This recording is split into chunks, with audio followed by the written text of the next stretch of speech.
کبھی کبھی مرنے کے لیے زہر کی ضرورت نہیں ہوتی، حساس انسانوں کو تو رویے ہی مار دیتے ہیں، اور یہ موت بڑی اذیتناک موت ہوتی ہے۔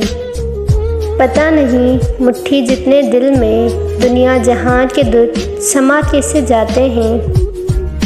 بہت سی باتیں ایسی ہوتی ہیں جن کے جواب میں ہم ٹھیک ہے کہہ دیتے ہیں، حالانکہ وہ کسی بھی طرح سے ٹھیک نہیں ہوتی۔ جو آپ کا دل توڑ دے وہ اس قابل نہیں ہوتا کہ آپ اس کے لیے اپنا کھانا پینا، نیند اور سکون برباد کر لیں۔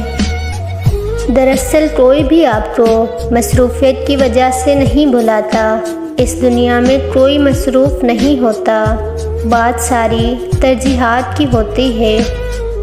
کبھی کبھی رشتوں کا لحاظ رکھتے ہوئے ہم بہت سا زہر اپنے اندر اتار لیتے ہیں، ایسے میں ہم خود کو مار کر اگلے کو زندہ رکھتے ہیں، مگر قدر پھر بھی نہیں ملتی۔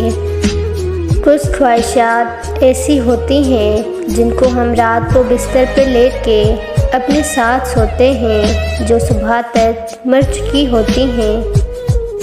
انسان بھی تو ڈستا ہے زہر ڈال کر لفظوں میں۔ انسان کا سب سے بڑا دشمن اس کا دماغ ہے، پکڑ پکڑ کے لاتا ہے ان لمحوں کو جو اذیت دیتے ہیں۔ سب دل رکھنے کی باتیں ہیں، سب اصلی رنگ چھپاتے ہیں۔ زندگی تو ہلکی پھلکی ہے، سارا بوجھ تو خواہشوں کا ہے۔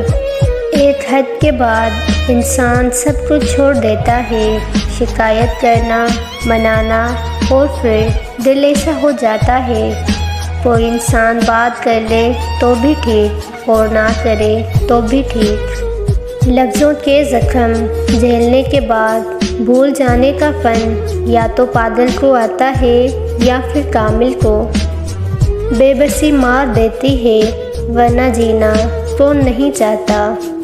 انسان کی فطرت ہے، لا حاصل کے لیے روتا ہے اور حاصل کو رلاتا ہے۔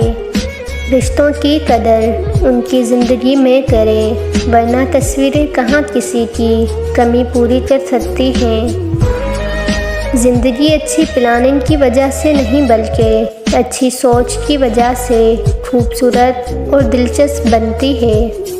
اپنے ہی لوٹ لیتے ہیں، ورنہ غیروں کو کیا معلوم دل کی دیوار کہاں سے کمزور ہے۔